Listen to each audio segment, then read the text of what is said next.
네 아빠도 죽었는데 내가 왜 너를 거둬야 하니? 나가! 겨울밤 대문이 쾅 닫혔습니다. 새엄마가 저를 내쫓았습니다. 10년 후 똑같은 말이 제 입에서 나왔어요. 이제 제가 왜 당신을 거둬야 하죠? 당장 나가세요. 보안팀, 여기 이분 밖으로 모시세요. 10년 전 저는 아빠가 숨을 거두자마자 새엄마에게 쫓겨났습니다. 겨울밤 대문이 쾅 닫히는 소리와 함께 자물쇠가 2번 돌아가는 소리가 골목 전체를 울렸습니다. 겨울밤 공기는 칼처럼 뺨을 베었어요. 가방이 계단 아래로 굴러떨어지면서 문틀이 떨릴 만큼 쾅 하는 소리가 골목을 가르며 퍼졌습니다. 그 소리가 내 가슴에도 못처럼 박혔죠. 방 안쪽의 누런 조명 아래 김이 모락모락 올라오는 냄비가 어렴풋이 보였습니다. 따뜻한 된장찌개 냄새가 문틈으로 새어나왔지만 그 따뜻함은 이제 내 것이 아니었어요. 구독과 좋아요를 눌러주세요. 오늘은 제가 어릴 적 새엄마에게 쫓겨났던 얘기를 해드리겠습니다. 새엄마 박미옥은 문지방에 서서 혀를 차며 내 가방을 발끝으로 밀어내렸습니다. 검은 가방이 계단을 구르며 떨어졌고 둔탁한 소리와 함께 골목 바닥에 널브러졌죠. 지퍼가 열려 속에 있던 옷가지들이 흘러나왔습니다. 내 아버지 죽기 전에도 말했잖아. 장례식 끝나면 각자 살 길 찾으라고. 나는 내 진짜 엄마도 아니고 우린 피 한 방울 안 섞였어. 아버지가 떠난 지 사흘째였습니다. 폐암 말기였죠. 병원에서도 손 쓸 수 없다고 했습니다. 마지막 순간까지 내 손을 잡고 있었는데 새엄마 손은 잡지 않았어요. 차가워지는 그 손의 온도를 나는 아직도 기억합니다. 조문 온 이웃들이 모두 빠져나갔습니다. 빈 상 위에 남은 향 냄새만 젖은 벽지에 스며들어 있었고 누렇게 변한 벽지가 곳곳에서 들떠 있었어요. 곰팡이 냄새와 향 냄새가 뒤섞여 숨이 막혔습니다. 나는 검은 코트를 여미며 발끝의 감각을 확인했죠. 해진 운동화는 바닥이 얇아서 차가운 콘크리트의 온도가 그대로 전해졌습니다. 한기가 발바닥에서 장단지로 올라왔어요. 온몸이 떨렸습니다. 그래도 7년을 같이 살았잖아요. 아버지 49제라도 지내고 나가게 해주세요. 제발요 엄마 한 달만요. 엄마라고 누가 너한테 엄마래. 내 아버지가 나한테 준 건 빚뿐이야. 병원비에 장례식비에 다 내 돈으로 치렀어. 집도 내 명의로 돌려놨으니까 이제 내 집이야.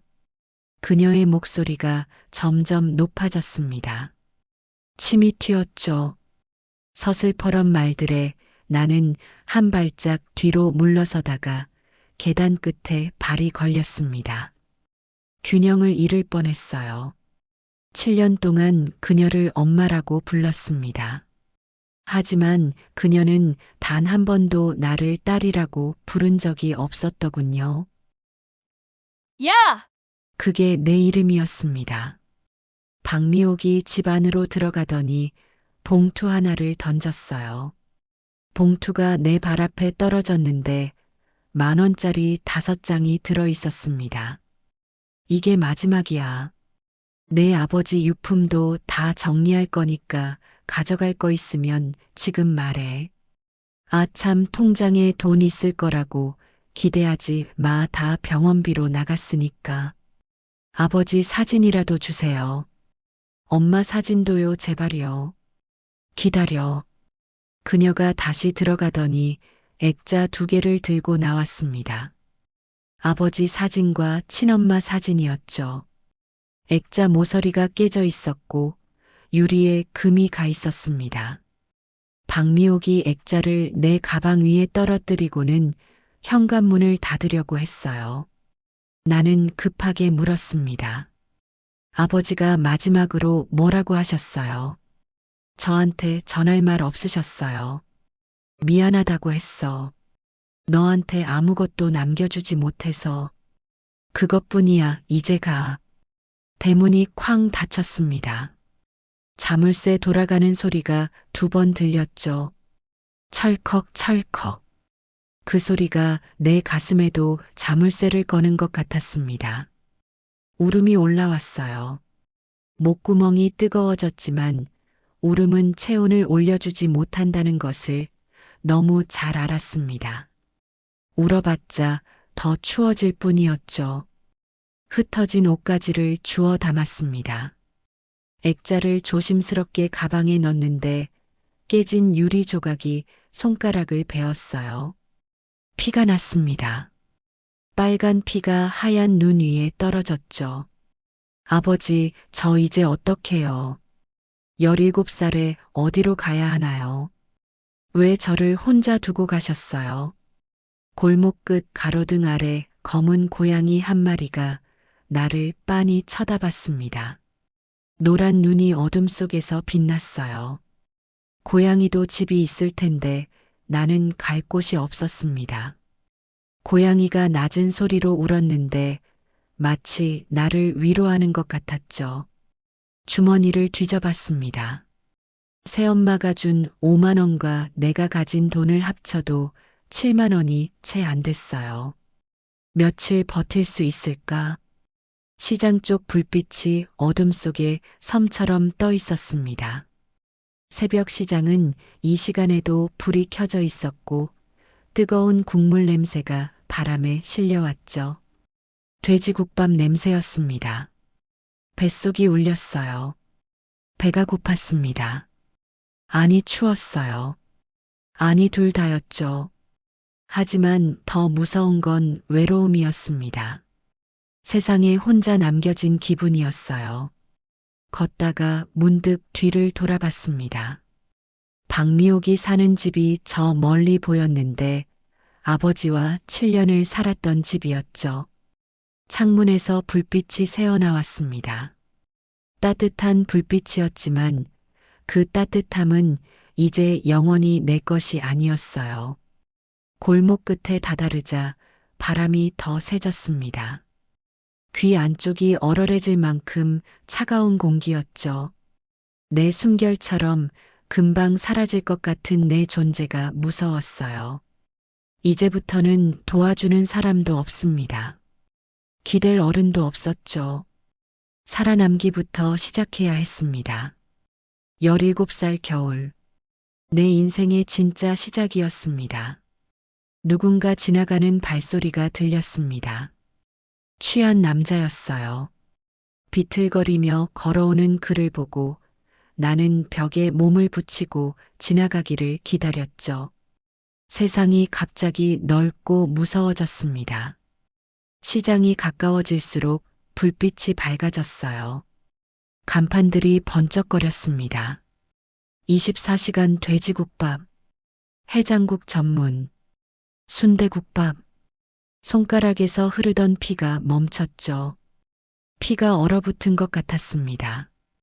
아니, 내 마음이 얼어붙은 것 같았어요. 하지만 걸음은 멈출 수 없었습니다. 살아야 했으니까. 시장 끝 국밥집 굴뚝에서 김이 길게 뻗어 올라갔어요. 하얀 김이 까만 하늘로 사라지는데 김은 자유롭게 흩어지는데 나는 갈 곳이 없었죠. 간판에는 24시간이라고 적혀 있었습니다. 유리문 너머로 사람들이 보였어요. 따뜻해 보였습니다. 문 앞에서 한참을 망설였죠. 들어가면 뭔가 사 먹어야 할 것 같았습니다. 7만 원. 내가 가진 전부였어요. 한 끼에 8천 원. 10끼도 못 먹을 돈이었죠. 그때 문이 열렸습니다. 손님이 나오는 길이었어요. 따뜻한 공기가 훅 끼쳤고 뼈 끓는 냄새가 진했습니다. 나도 모르게 발이 안으로 들어갔죠. 플라스틱 의자에 몇몇 손님이 앉아 있었습니다. 택시 기사들인 것 같았어요. 담배 냄새와 술 냄새가 섞여 있었죠. 나는 구석 자리에 앉았습니다. 제일 어두운 자리였어요. 주인으로 보이는 중년 남자가 다가왔는데 앞치마에는 기름때가 잔뜩 묻어 있었습니다. 손은 거칠고 팔뚝은 굵었죠. 정만수라는 이름표가 가슴에 붙어 있었습니다. 뭐 줄까? 일반이 8,000원, 특이 10,000원이야. 그냥 좀 앉아 있어도 될까요? 돈은 있는데 지금은 배가 안 고파서요. 거짓말이었습니다. 배가 너무 고팠어요. 침이 고였죠. 하지만 돈을 아껴야 했습니다. 정만수는 나를 위아래로 훑어봤어요. 가방을 끌어안고 있는 내 모습을 봤고 액자가 삐져나온 가방을 봤습니다. 베인 손가락에 피 자국도 봤죠. 아무 말 없이 주방으로 들어갔습니다. 나는 쫓겨날 줄 알았어요. 이제 나가라는 말이 들릴까 두려워 가방끈을 더 조였죠. 자리에서 일어나려는데 그가 다시 나왔습니다. 김이 모락모락 나는 국밥 한 그릇을 들고 있었어요. 서비스야. 국물이 남아서 버리려던 거니까 부담 갖지 마. 거짓말이었습니다. 결코 버리는 게 아니었죠. 기본 국밥이 아니라 수육이 듬뿍 들어간 특 국밥이었습니다. 파가 수북이 올려져 있었고 깍두기와 김치도 한 접시 가득했어요. 눈물이 났습니다. 뜨거운 김 때문인지 그의 친절 때문인지 몰랐죠. 숟가락을 들었습니다. 손이 떨렸어요. 첫 숟가락을 입에 넣자 뜨거운 국물이 목구멍을 타고 내려갔습니다. 온몸에 열기가 퍼졌죠. 살 것 같았습니다. 정말 살 것 같았어요. 감사합니다. 정말 감사합니다. 천천히 먹어. 국물 더 필요하면 말해. 나는 국밥을 천천히 먹었습니다. 한 숟가락 한 숟가락 아껴가며 먹었죠. 수육은 부드러웠고 국물은 진했습니다. 살아있다는 게 실감났어요. 옆 테이블 손님들이 시끄럽게 떠들었습니다. 새벽 일 나가는 사람들이었죠. 건설 현장 이야기를 하면서 일당이 10만 원이라고 했습니다. 정만수는 카운터에 앉아 장부를 정리했어요. 가끔 나를 쳐다봤는데 눈이 마주칠 때마다 나는 고개를 숙였죠. 미안했습니다. 고마웠어요. 마지막 국물까지 다 마셨습니다. 그릇이 깨끗해졌죠. 정만수가 다가와서 빈 그릇을 보더니 작게 웃었습니다. 갈 데가 없구나. 집에서 나온 거지. 내 아버지가 돌아가셨어요. 새엄마가 나가라고 해서 쫓겨났어요. 내일 아침엔 다른 데 갈게요. 오늘만 여기 있게 해주세요. 정만수는 한참 나를 보더니 한숨을 쉬었습니다. 주방을 둘러보고는 다시 내게 왔죠. 일할 수 있어? 설거지하고 청소하고 재료 손질하고. 힘든 일이야. 손 다 부르트고 허리 아파. 할 수 있어요. 뭐든 할 수 있어요. 잠잘 곳만 있으면 돼요. 새벽 4시 반 기상. 밤 11시까지 일해야 해. 월급은 100만 원 밥은 여기서 먹고. 창고 옆 작은 방 써도 돼. 믿기지 않았습니다. 일자리와 잠잘 곳이 한꺼번에 생겼어요. 눈물이 왈칵 쏟아졌습니다. 참으려 했지만 참을 수 없었죠. 정만수가 휴지를 건넸습니다. 거친 휴지였지만 따뜻했어요. 아니, 그의 마음이 따뜻했죠. 울지 마. 여기서 우는 사람 많이 봤어. 울어도 달라지는 건 없어. 일로 잊어. 그가 나를 뒷방으로 안내했습니다. 창고를 개조한 작은 방이었어요. 3평도 안 되는 좁은 공간이었는데 벽돌 틈 사이로 찬바람이 들어왔죠. 낡은 이불이 한 채 있었습니다. 눅눅한 냄새가 났고 곰팡이 냄새도 났어요. 하지만 지붕이 있었습니다. 벽이 있었죠. 내 공간이었습니다. 전기장판은 있으니까 춥진 않을 거야. 화장실은 가게껏 또 필요한 거 있으면 말해. 정말 감사합니다. 열심히 일할게요. 실망시키지 않을게요. 내일 4시 반이야. 늦으면 바로 나가는 거야. 여기 국밥집은 시간이 생명이거든. 문이 닫혔습니다. 혼자 남았어요. 작은 창문으로 간판 불빛이 들어왔는데 빨간 불빛이 벽에 어른거렸죠. 가방을 열었습니다. 아버지 사진과 엄마 사진을 꺼냈어요. 깨진 액자 속 2분이 나를 보고 있었습니다. 미소 짓고 있었죠. 아버지, 저 일자리 구했어요. 엄마, 저 이제 괜찮을 거예요. 걱정하지 마세요. 배낭에서 수첩을 꺼냈습니다. 아버지가 사준 수첩이었어요. 한 번도 쓴 적 없는 새 수첩이었죠. 볼펜으로 오늘을 기록했습니다. 12월 15일 목요일. 새벽 1시 국밥집 도착. 정만수 사장님 만남. 내일부터 일 시작. 월급 100만 원. 마지막 줄에 적었어요. 살아남기. 그리고 그 아래 또 적었죠. 내일은 살아가기. 자판기 소리가 들렸습니다. 정만수가 뭔가 뽑는 소리였어요. 잠시 후 문 두드리는 소리가 났죠. 여기 놓고 갈게. 따뜻한 거야 마시고 자. 문을 열었습니다. 바닥에 캔커피가 놓여 있었어요. 아직 따뜻했죠. 양손으로 감싸니 온기가 전해졌습니다. 창문 틀에 등을 기댔어요. 밖에서는 가게 정리하는 소리가 들렸습니다. 그릇 부딪히는 소리, 의자 정리하는 소리, 일상의 소리들이었죠. 선반 위 반찬통이 달그락거렸습니다. 바람 때문이었어요. 그 소리가 이상하게 위로가 됐죠. 혼자가 아닌 것 같았습니다. 눈이 감겼다가 떠졌어요. 잠이 오지 않았습니다. 내일이 걱정됐죠. 설거지를 제대로 할 수 있을까?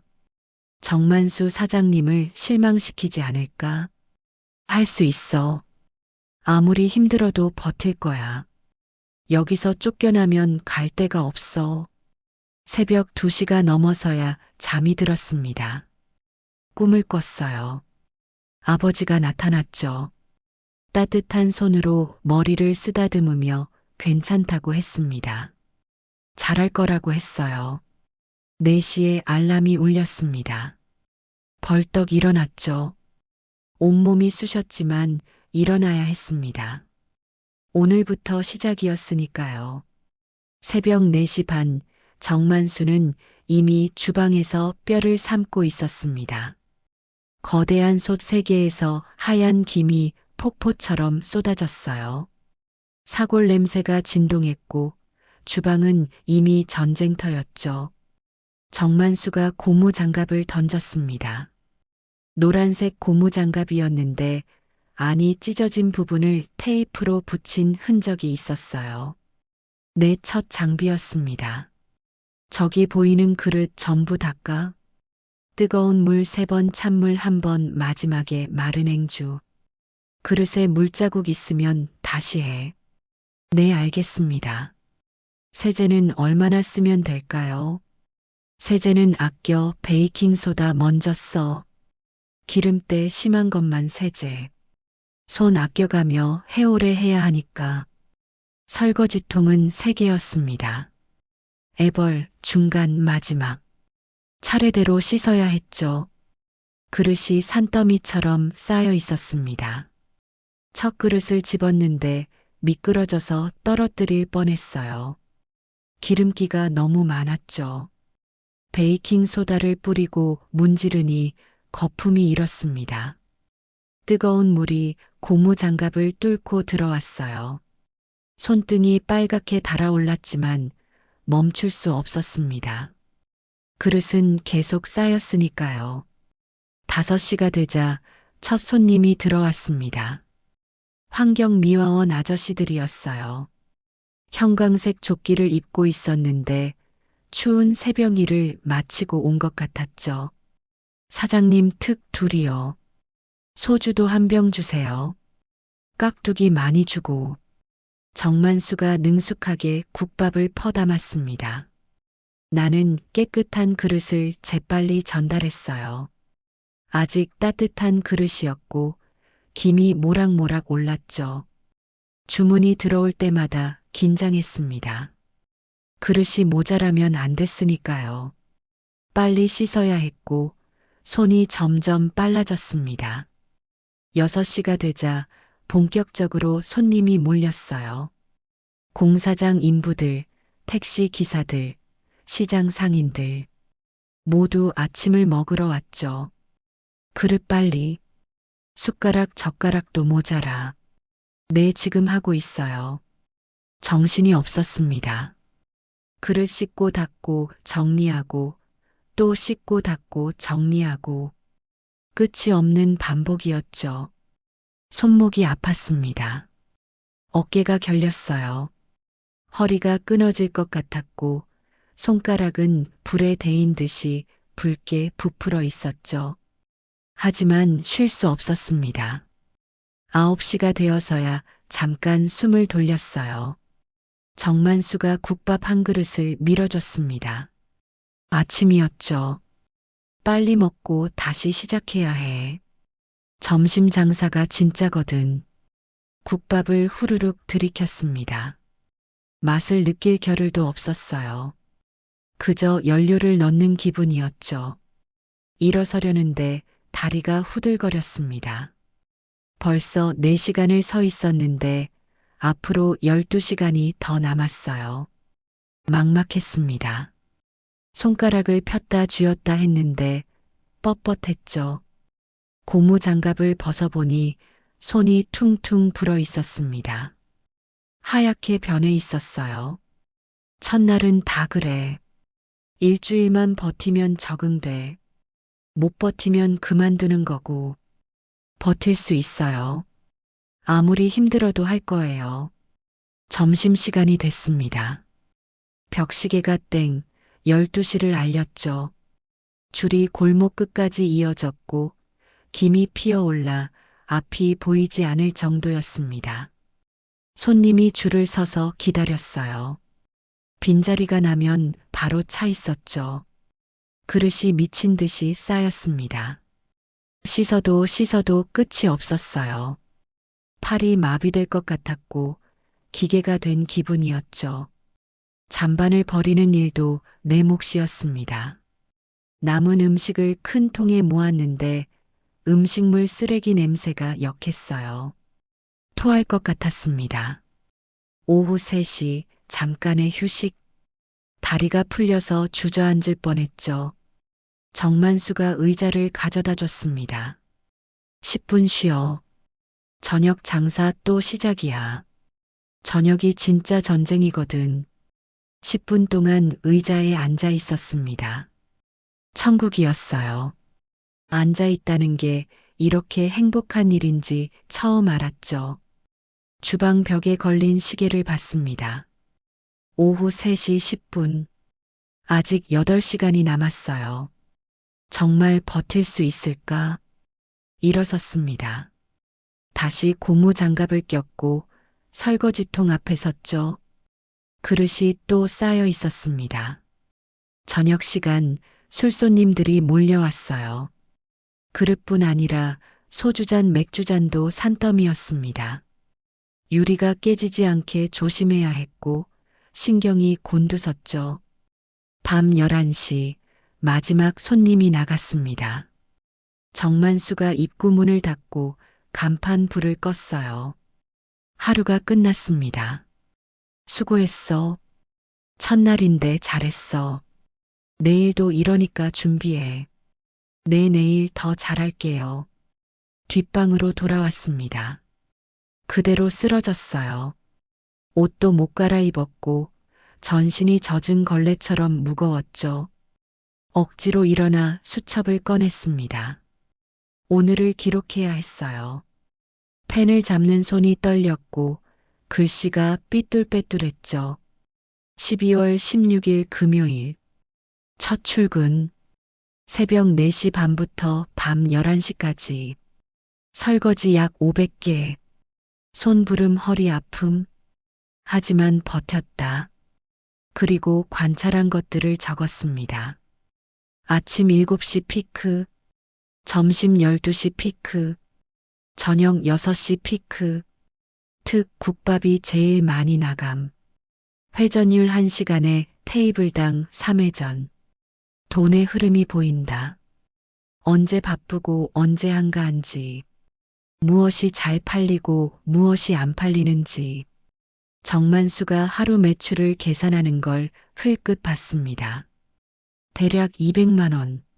재료비 뺀다면 100만 원 이상 남을 것 같았어요.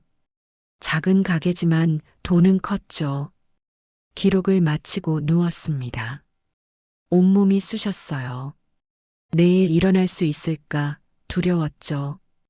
창밖에서 빗방울 떨어지는 소리가 들렸습니다. 똑똑똑. 일정한 리듬이었어요.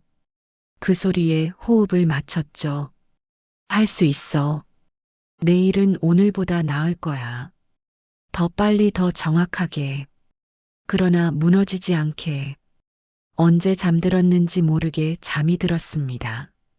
꿈에서도 설거지를 했어요. 끝없이 그릇을 씻었지만 그래도 행복한 꿈이었죠.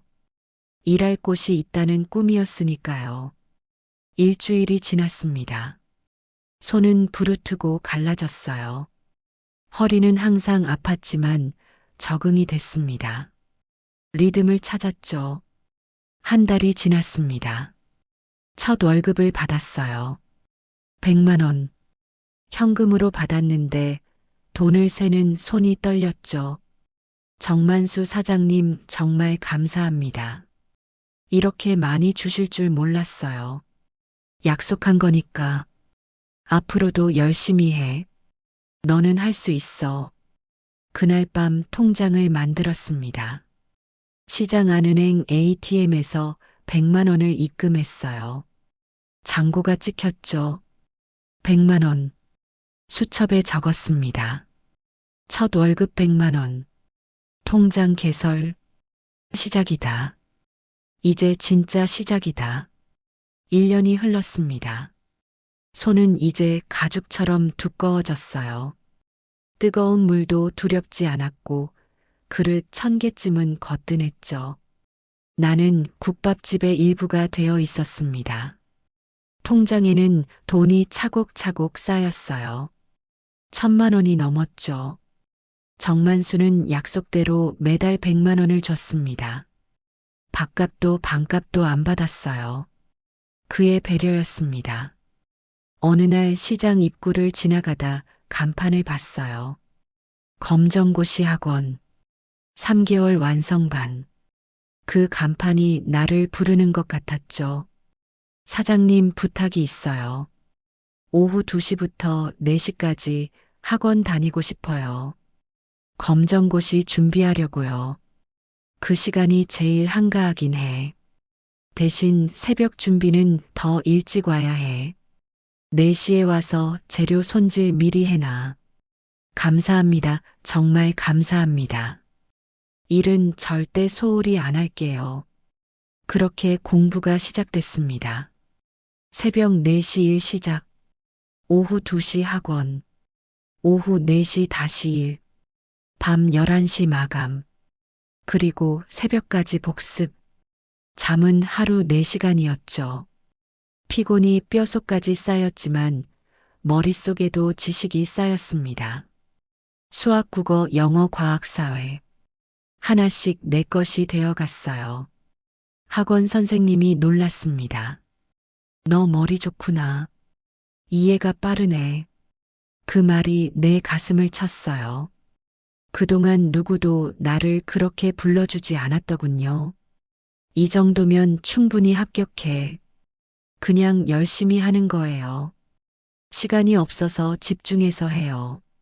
사실이었습니다. 시간이 없으니 더 집중했죠. 한번 들은 건 바로 외웠고 문제집은 쉬는 시간에 풀었습니다. 설거지하면서도 공식을 외웠어요. 3개월 후 시험장에 들어갔습니다. 떨렸죠. 손에 땀이 났지만 문제는 어렵지 않았어요. 차분히 하나씩 풀어나갔습니다. 한 달 후 결과가 나왔어요. 합격이었습니다. 검정고시 합격증을 받았는데 종이 한 장이었지만 무거웠죠. 내 노력의 무게였습니다. 정만수에게 달려가서 합격증을 보여줬어요. 그가 처음으로 크게 웃었습니다. 대단하네, 정말 대단해. 국물 한 그릇 특별히 더 줘야겠는데. 아니다, 오늘은 고기도 듬뿍 넣어줄게. 그가 정말로 고기를 산더미처럼 넣어줬습니다. 수육이 그릇 위로 솟아올랐죠. 특별한 날이었습니다. 내 인생의 전환점이었어요. 그날 밤 정만수가 말했습니다. 이제 뭐 할 거야? 대학 갈 거야. 공부 더 하고 싶어? 회계 공부하고 싶어요. 장사하는 법도 배우고 싶고요. 언젠가는 제 가게도 하고 싶어요. 좋은 생각이야. 회계학원 저기 2층에 있어. 수업료는 내가 도와줄게, 보너스라고 생각해. 눈물이 날 뻔했습니다. 그러나 참았어요. 이제 울 때가 아니라고 스스로 다잡았습니다. 더 큰 것을 준비할 때였어요. 회계학원에 등록했습니다. 야간반이었습니다. 저녁 장사 끝나고 2시간씩 수업을 들었어요. 피곤했지만 재미가 있었습니다. 분필 가루가 날리는 교실이 낯설었습니다. 칠판에 써지는 숫자들은 복잡해 보였지만 규칙이 있었어요. 하나씩 이해되기 시작했습니다. 장부를 볼 줄 알아야 합니다. 현금 흐름을 파악해야 합니다. 숫자는 거짓말하지 않습니다. 거짓말하는 건 언제나 사람입니다.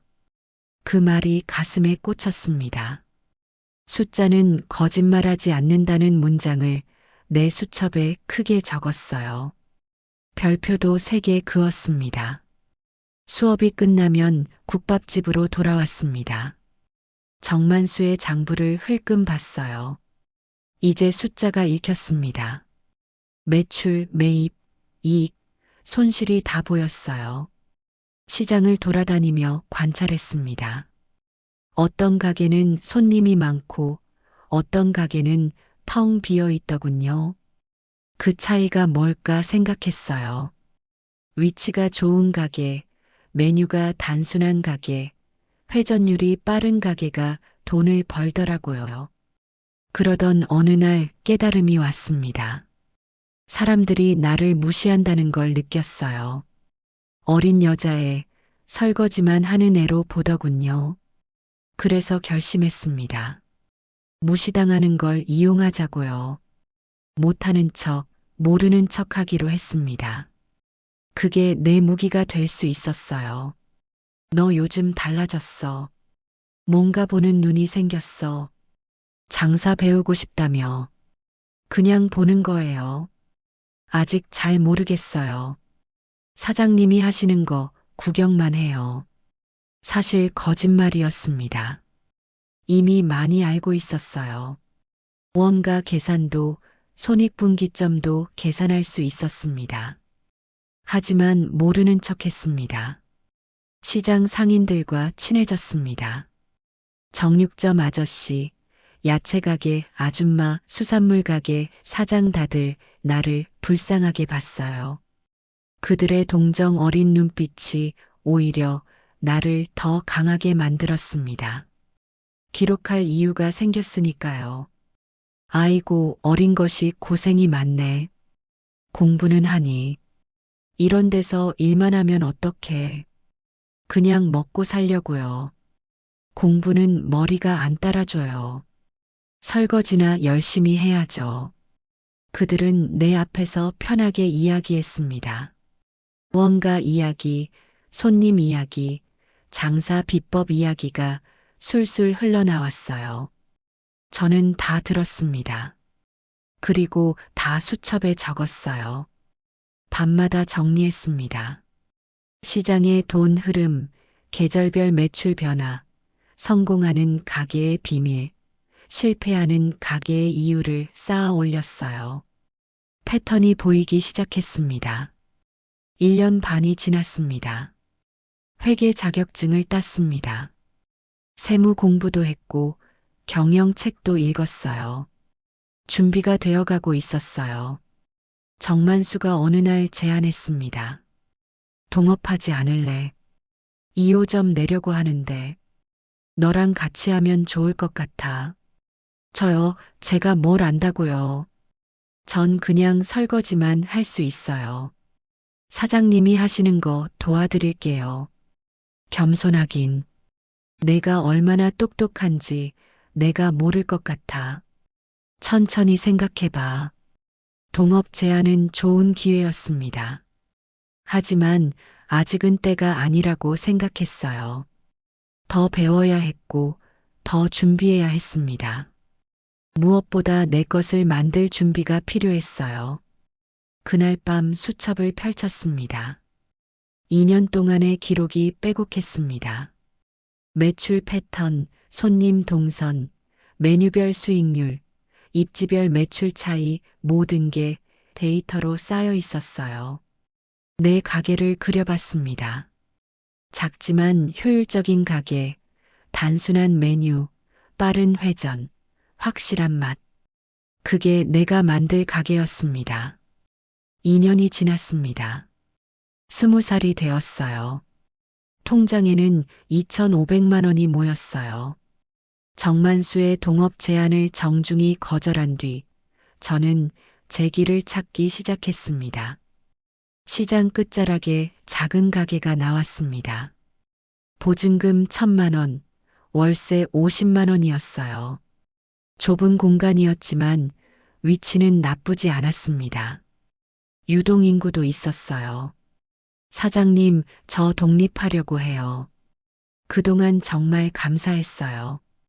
제 가게를 해보고 싶어요. 알았어, 언젠간 그럴 줄 알았지. 필요한 거 있으면 말해. 국물 끓이는 법은 가르쳐 줄게.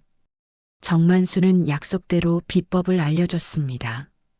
사골 고르는 법, 끓이는 시간, 양념 비율 아낌없이 가르쳐 줬어요. 가게 계약을 했습니다. 작은 국밥집이었습니다.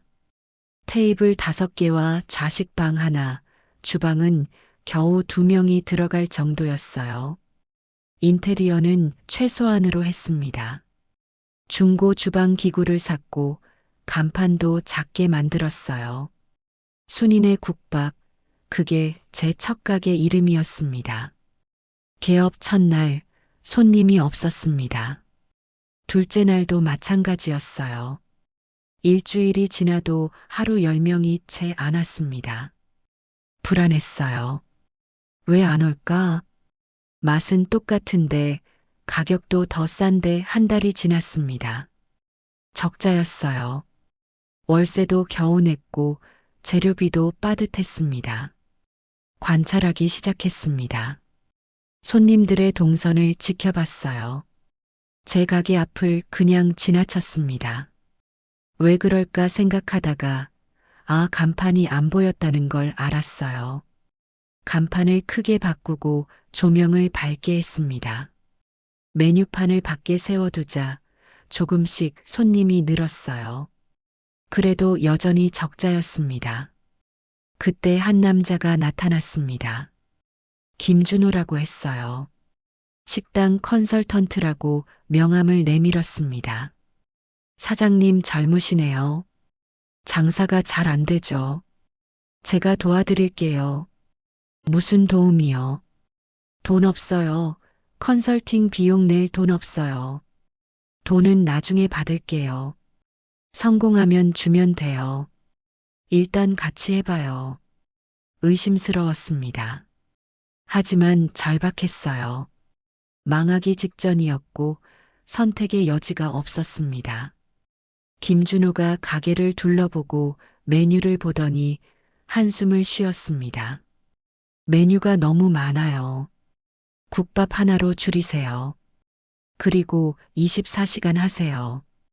24시간이요. 혼자 못해요. 직원 쓸 돈도 없고요. 제가 도와드릴게요. 같이 해요. 동업으로. 수익 반반으로 나누죠. 동업이었습니다. 정만수도 제안했던 그 이야기였죠. 하지만 이번은 달랐습니다. 선택이 아니라 생존이었어요. 결국 계약서를 썼습니다. 김준호 50, 나 50. 펜이 종이를 긁는 소리가 이상하게 차갑게 들렸습니다. 그는 야간을, 저는 주간을 맡기로 했어요. 처음엔 좋았습니다. 손님이 늘었어요. 24시간 영업이 주요했습니다. 새벽 손님도 꽤 있었고 매출이 올랐습니다. 그런데 석 달째 되던 날 이상한 걸 발견했습니다. 장부가 맞지 않았어요.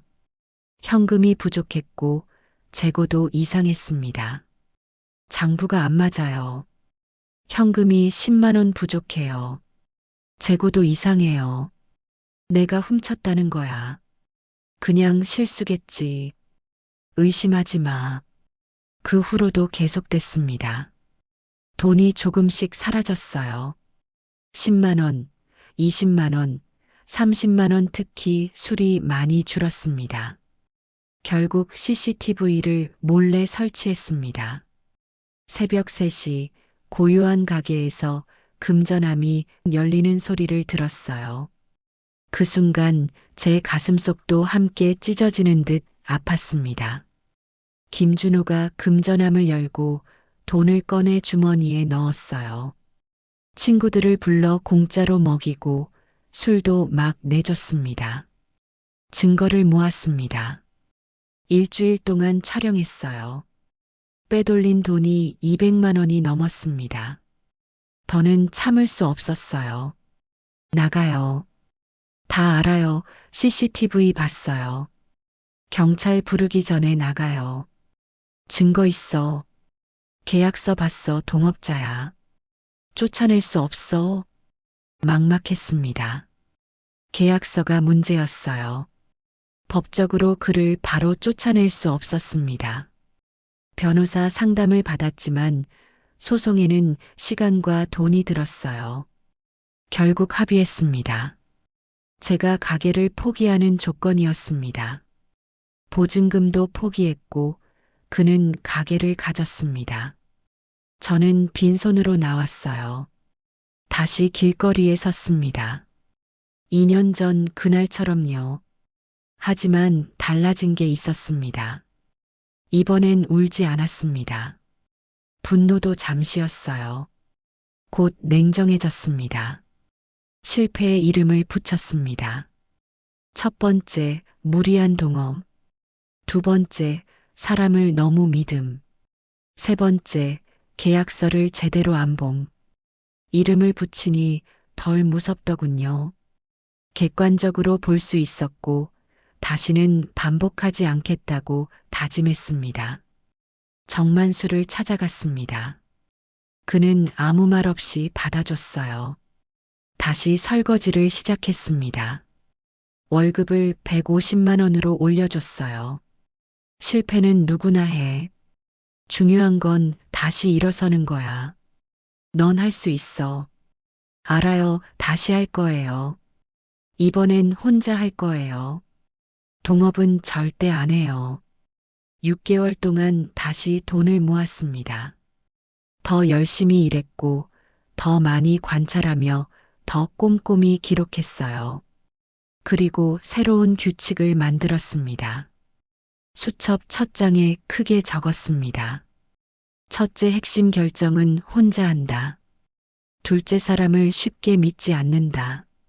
셋째 계약서는 3번 읽는다. 넷째 욕심 부리지 않는다. 다섯째 실패하면 빨리 손절한다.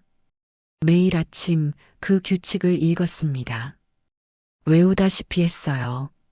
마음에 새겼고 제 경영 철학이 되었습니다.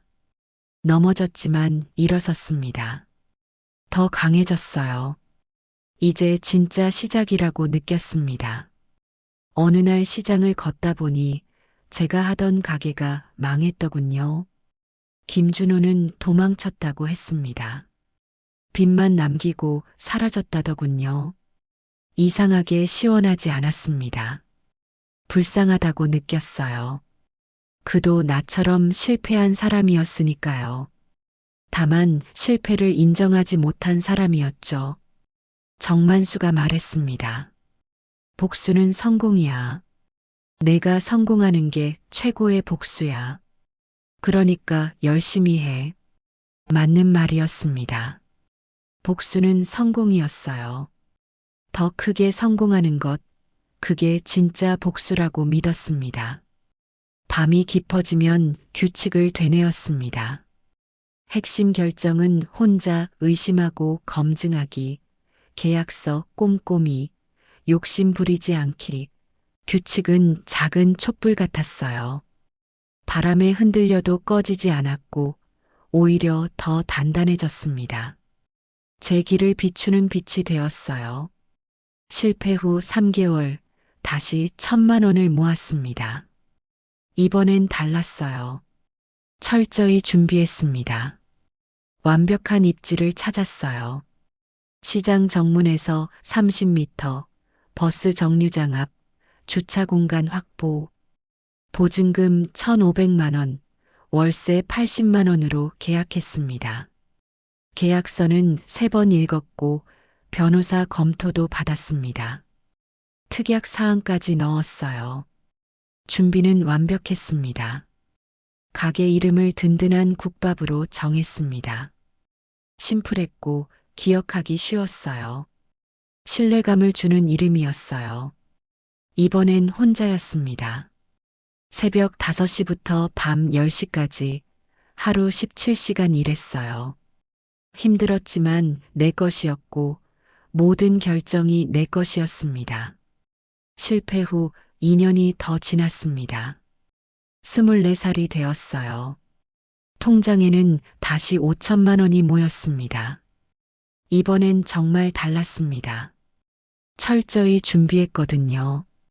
시장을 한 달 동안 돌았습니다.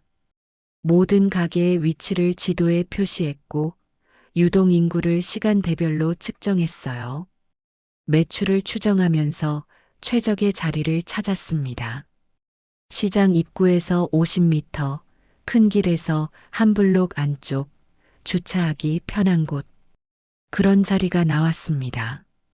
보증금 2천만 원, 월세 100만 원. 계약하겠습니다. 대신 조건이 있어요. 임대차 보호법 확실히 해주세요. 젊은 분이 법을 아시네요. 걱정 마세요. 제대로 해드릴게요. 혼자 하실 거예요? 네, 혼자 합니다. 동업 안 합니다. 직원도 최소한만 씁니다. 가게 이름을 정했습니다. 든든한 국밥. 단순했지만 직관적이었고 기억하기 쉬웠습니다. 메뉴는 단 3가지였어요. 기본 국밥 7,000원, 특 국밥 9,000원, 수육 15,000원. 그게 전부였습니다. 인테리어도 단순했습니다. 하얀 벽, 검은 테이블, 밝은 조명. 깨끗한 주방이 보이게 했습니다. 신뢰를 주는 구조였어요. 개업 첫날부터 손님이 왔습니다. 입구 위치가 좋아 지나가던 이들이 들어왔어요. 맛을 보고는 다시 왔습니다. 입소문이 났어요. 한 달 만에 손익분기점을 넘었습니다. 2달 만에 흑자 전환을 했습니다. 3달 만에 자리가 잡혔어요. 순조로웠습니다. 하지만 저는 불안했어요. 잘 될 때일수록 조심해야 했습니다. 방심하면 무너진다고 생각했어요. 그래서 더 겸손하려 했습니다. 새벽 5시에 기상했습니다. 재료 손질, 국물 끓이기, 청소. 6시 개점, 점심 피크 타임에는 쉴 새 없이 국밥을 퍼담았습니다. 계산하고 그릇 치우고 다시 손님을 받았어요. 밤 9시 마감 후 정리와 청소, 장부 정리, 재료 주문까지 마쳤습니다.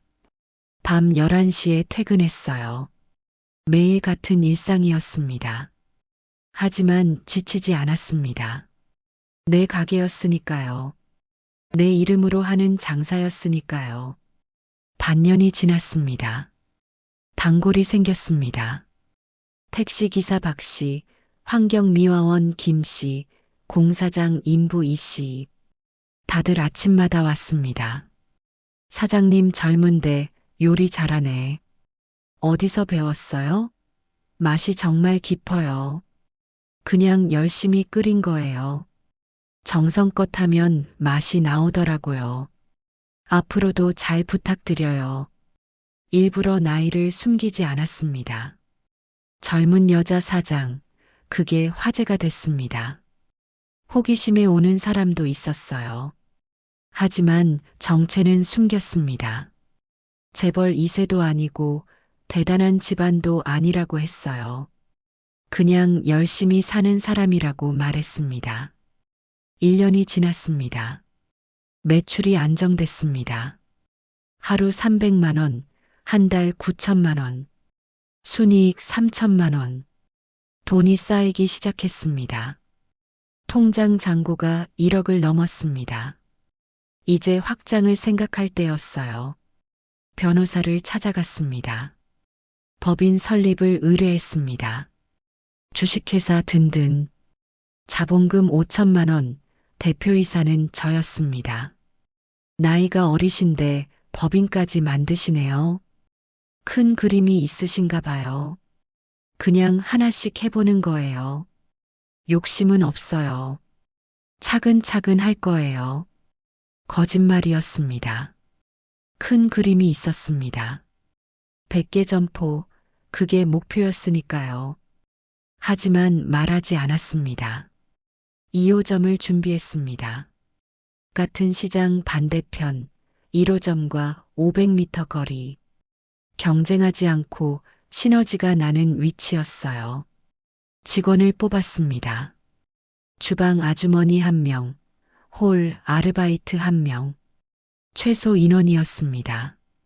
인건비를 아꼈습니다. 2호점도 성공했습니다. 1호점과 같은 맛, 같은 가격, 같은 서비스. 브랜드가 만들어지기 시작했습니다. 국물은 절대 싱겁게 하지 마세요. 고기는 아끼지 마세요. 손님이 만족하면 또 와요. 네, 알겠습니다, 사장님. 그런데 사장님, 너무 많이 주는 거 아니에요? 남기는 손님도 많던데요. 괜찮아요. 푸짐하다는 인상이 중요해요. 그게 우리 브랜드예요. 3호점, 4호점, 5호점. 6개월마다 하나씩 열었습니다. 같은 도시 안에서만 멀리 가지 않았습니다. 관리가 가능한 거리였어요. 2년이 지났습니다. 10개 점포가 됐습니다. 월 매출 10억, 직원 50명. 중견기업이 되었어요. 하지만 여전히 조용했습니다. 언론에 나서지 않았습니다. 인터뷰도 거절했어요. 소리 없이 컸습니다. 시장 사람들은 몰랐습니다. 제가 든든한 국밥의 대표인 줄, 다들 그냥 작은 가게 사장인 줄 알았습니다. 정만수만 알고 있었습니다. 대단하구나.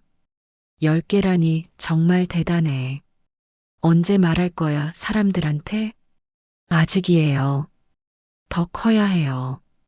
100개가 목표예요. 100개? 그게 가능해? 너무 큰 거 아니야? 가능해요.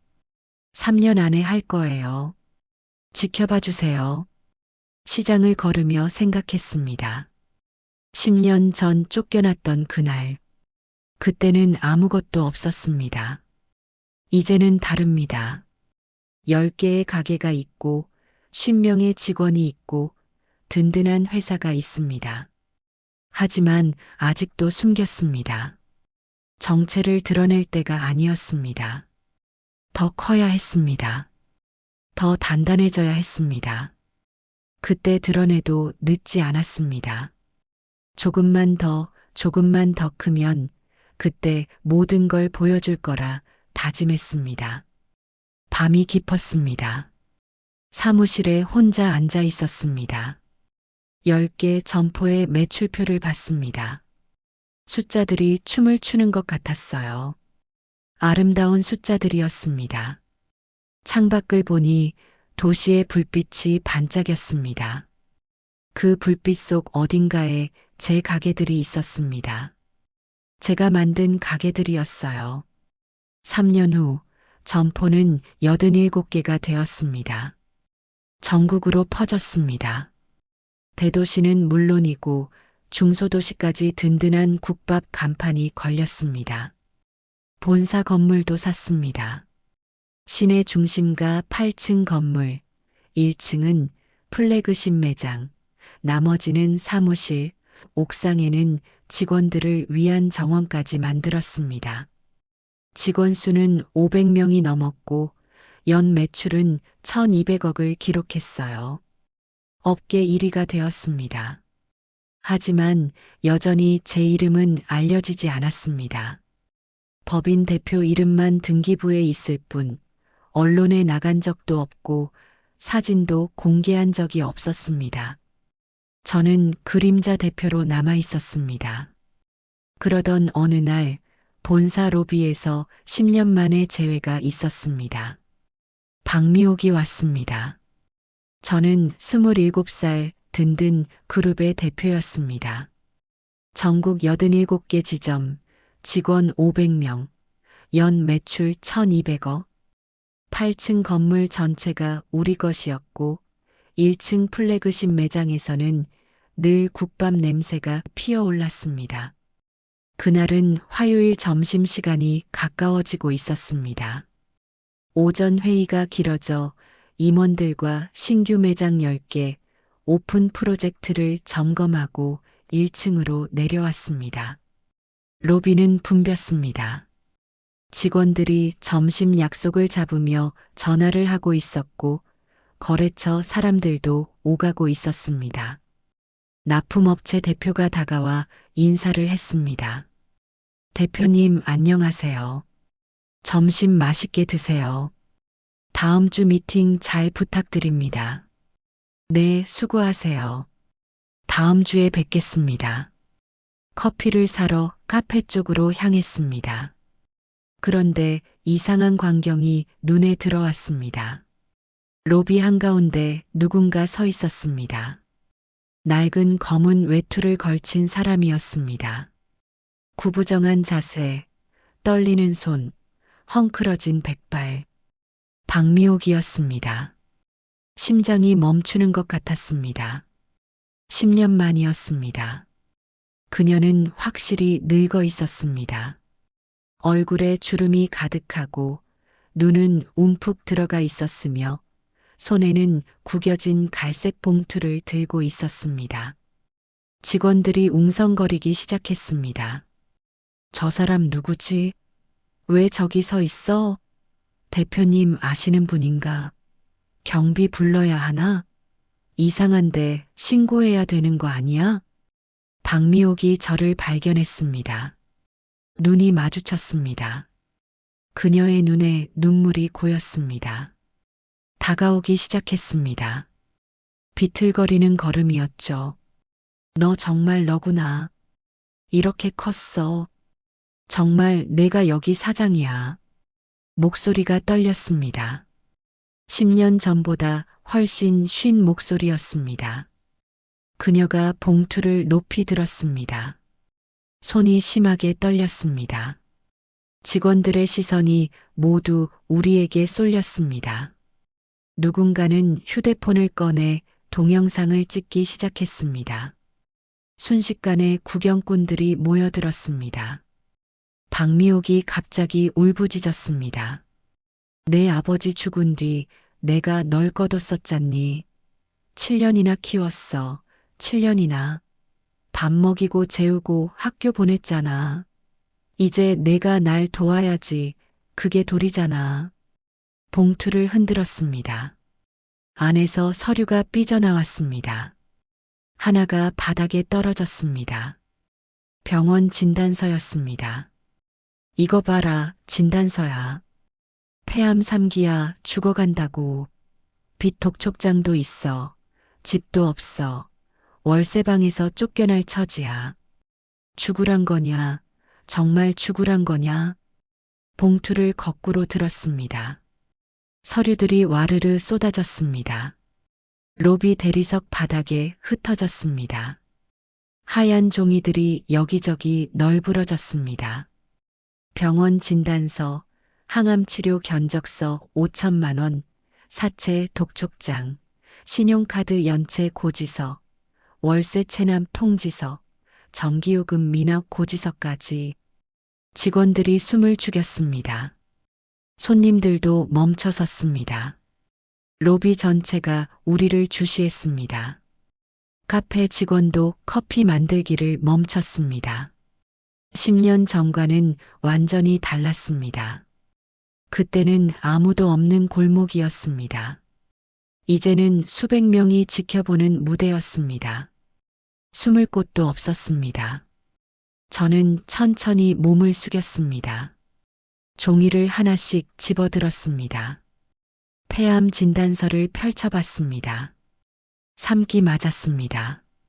치료비 견적서를 봤습니다. 5천만 원, 항암제 비용까지 하면 더 들 것 같았습니다. 사채 독촉장도 확인했습니다. 이자가 원금을 넘어서 있었습니다. 하나씩 꼼꼼히 읽었습니다. 시간은 멈춘 것 같았습니다. 모두가 숨죽이고 지켜봤습니다. 박미옥도 기대에 찬 눈으로 바라봤습니다. 다 읽었습니다. 서류를 정리했습니다. 가지런히 모았습니다. 서류 묶음의 모서리를 엄지로 눌렀습니다. 종이가 숨을 죽였습니다. 그리고 찢었습니다. 첫 장을 찢는 소리가 로비에 울렸습니다. 박미옥의 얼굴이 하얗게 질렸습니다. 뭐 하는 거야? 그게 내 전부야. 제발 그러지 마. 계속 찢었습니다. 진단서를 찍고 독촉장을 찍고 견적서를 찢었습니다. 모든 서류를 찢었습니다. 종이 조각이 바닥에 떨어졌습니다. 하얀 눈처럼 흩날렸습니다. 박미옥이 절규했습니다. 바닥에 주저앉아 종이 조각을 주우려 했습니다. 떨리는 손으로 하나씩 집었습니다. 제발 도와줘. 죽고 싶지 않아. 정말 아무것도 없어. 너밖에 없어. 저는 일어섰습니다. 그녀를 내려다봤습니다. 10년 전 그날이 생생하게 떠올랐습니다. 차가운 겨울밤, 쾅 닫힌 대문, 절망의 순간. 당신이 10년 전에 말했죠. 내 아버지도 죽었는데 내가 왜 널 거둬야 하니 나가. 그 말 기억하시죠? 17살 겨울밤 저를 내쫓으면서 한 말. 박미옥이 고개를 들었습니다. 눈물로 범벅이 된 얼굴이었습니다. 그땐 달랐어. 화가 나서 그랬어. 미안해. 정말 미안해. 오늘은 제가 말할 차례예요. 내 회사에서 내가 왜 당신을 거둬야 하죠? 이제 나가세요. 다시는 오지 마세요. 로비 전체가 숨을 죽였습니다. 정적이 흘렀습니다. 벽시계의 초침 소리만 들렸습니다. 똑딱, 똑딱. 그 소리가 심장 뛰는 소리처럼 크게 들렸습니다. 박미옥이 무릎을 꿇었습니다. 대리석 바닥에 이마를 대고 엎드렸습니다. 늙은 몸이 부들부들 떨렸습니다. 제발 한 번만, 정말 죽어가고 있어. 병원에서 6개월밖에 안 남았대. 너밖에 없어. 정말 너밖에 없어. 그녀가 제 발목을 잡으려 했습니다. 저는 한 발짝 뒤로 물러섰습니다. 구두 뒤꿈치가 딱 소리를 냈습니다. 그 소리에 박미옥이 움찔했어요. 용서해줘. 그때 내가 미쳤었어. 내 아버지 원망에 눈이 멀었어. 너한테 죄가 없는데 널 내쫓았어. 직원들이 수군거렸습니다. 대표님을 내쫓았다고? 그럼 대표님이 혼자 이 모든 걸 대단하시다. 정말. 저 사람이 나쁜 사람이네. 박미옥이 더 크게 울부짖었습니다. 다들 들어봐요. 내가 이 애를 7년 키웠어요.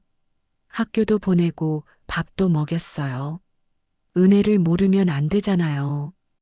한 직원이 나섰습니다. 비서실의 김 과장이었습니다. 그만하세요. 대표님이 불편해하십니다. 자리를 떠주시죠. 닥쳐, 넌 뭔데?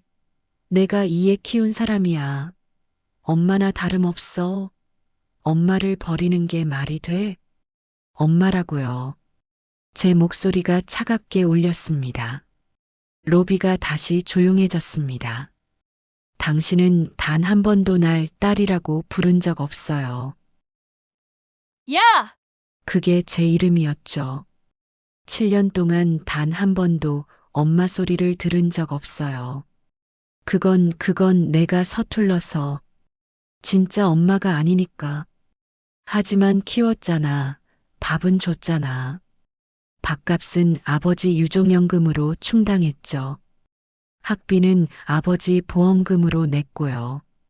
당신이 쓴 돈은 없었어요. 오히려 아버지 통장에서 돈을 뺏으셨죠. 박미옥의 얼굴이 창백해졌습니다. 입을 뻥긋거렸지만 말이 나오지 않았습니다. 보안팀을 불렀습니다. 무전기 소리가 들렸습니다.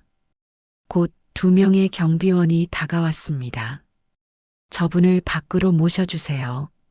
정중하게 부탁드립니다. 다시는 이 건물에 들어오지 못하게 해주세요. 네, 알겠습니다, 대표님. 보안 요원들이 박미옥의 양팔을 잡았습니다. 그녀가 일어서도록 도왔습니다.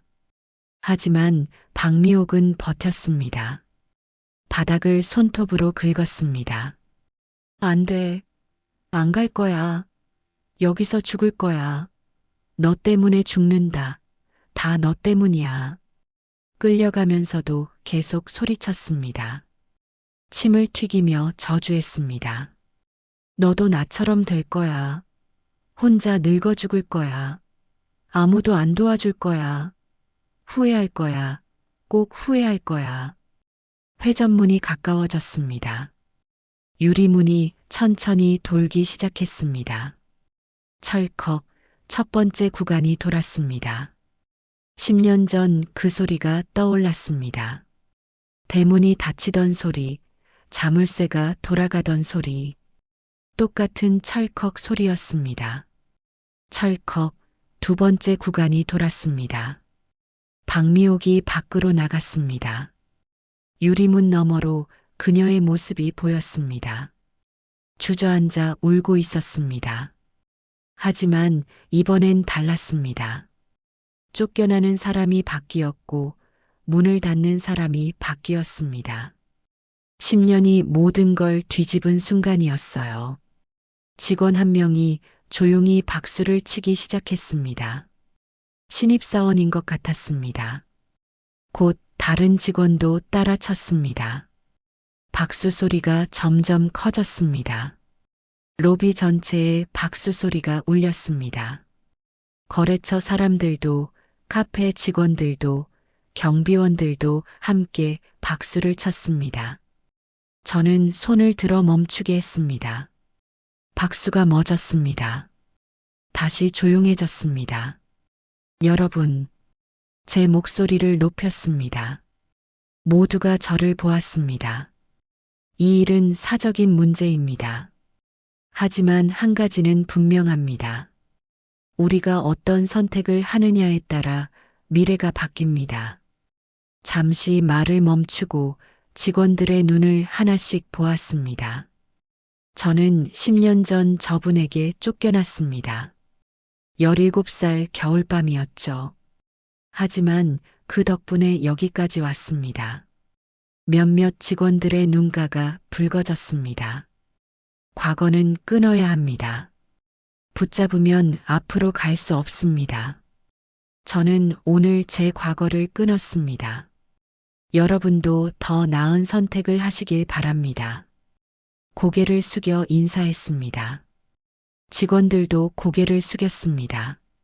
무거운 침묵이 흘렀습니다. 하지만 따뜻한 침묵이었습니다. 이제 점심 드시러 가세요. 오후에 일이 많습니다. 2시에 회의실에서 뵙겠습니다. 직원들이 하나둘씩 흩어졌습니다.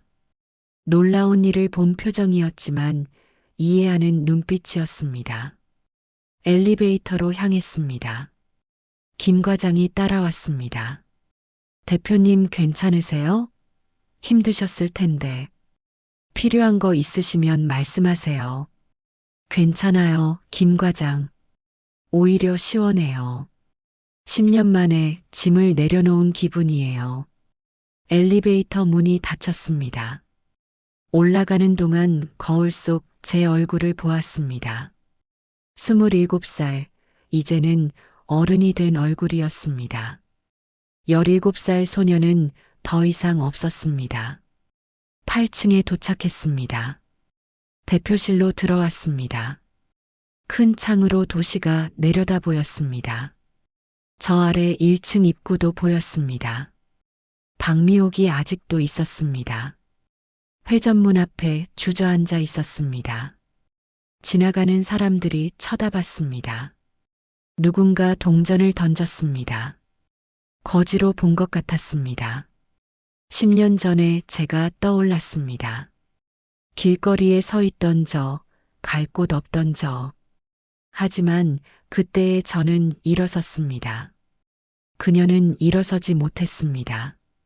휴대폰이 울렸습니다. 정만수였습니다. 방금 들었어. 박미옥이 찾아갔다며. 괜찮아? 네, 괜찮아요. 오히려 후련해요. 이제 정말 끝났어요. 그래, 잘했어. 과거는 끊어야 해. 그래야 앞으로 갈 수 있어. 정만수 사장님, 제가 여기까지 올 수 있었던 건 그날 밤 사장님이 절 받아주셨기 때문이에요. 감사합니다. 뭘 그런 걸 가지고. 내가 잘한 거야. 자랑스럽다. 전화를 끊고 일상으로 돌아왔습니다. 저녁 회의를 마치고 사무실에 홀로 앉아 있었습니다. 로비에 흩어졌던 종이 조각들을 떠올렸습니다. 청소부가 다 치웠겠어요. 흔적도 없었을 겁니다. 마치 아무 일도 없었던 것처럼.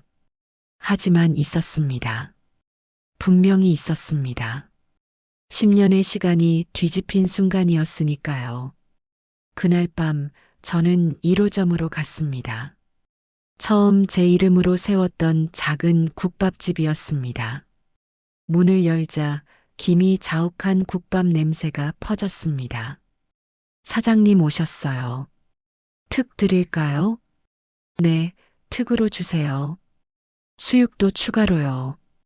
자리에 앉아 국밥을 먹었습니다. 10년 전 정만수가 주었던 그 국밥과 똑같은 맛이었습니다. 뜨겁고 짭조름하고 살아있는 맛이었어요. 창밖을 보았습니다. 퇴근길 사람들, 학원 가는 학생들, 장 보는 주부들. 그 중에는 10년 전에 저 같은 사람이 있을지도 모릅니다. 갈 곳 없는 사람, 따뜻한 국밥 한 그릇이 필요한 사람. 10년 전 겨울밤 닫힌 문은 절망이었지만 동시에 시작이었습니다. 오늘 제가 닫은 문은 과거였고 제가 연 문은 미래였습니다. 국밥을 다 먹고 나왔습니다. 밤 공기가 차가웠습니다. 겨울이 오고 있었지만 춥지 않았습니다. 이제는 돌아갈 곳이 있었으니까요. 제가 만든 곳이 있었으니까요.